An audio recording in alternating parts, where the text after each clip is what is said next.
தேர்காலிலே கன்று வந்து விழுகிறது, கன்றை அடித்து கொன்று விடுகிறான்.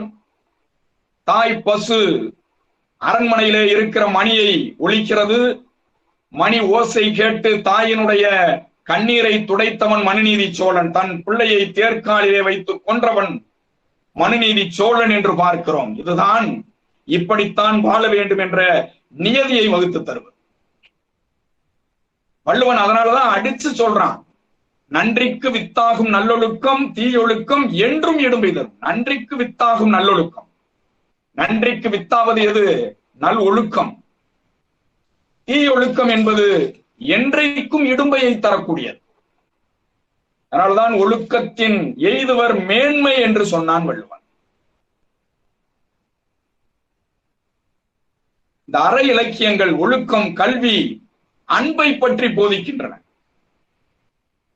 அன்பு ஒன்றுதான் உலகை ஒட்ட பிறந்த பசை என்று பார்க்கிறோம். அன்பு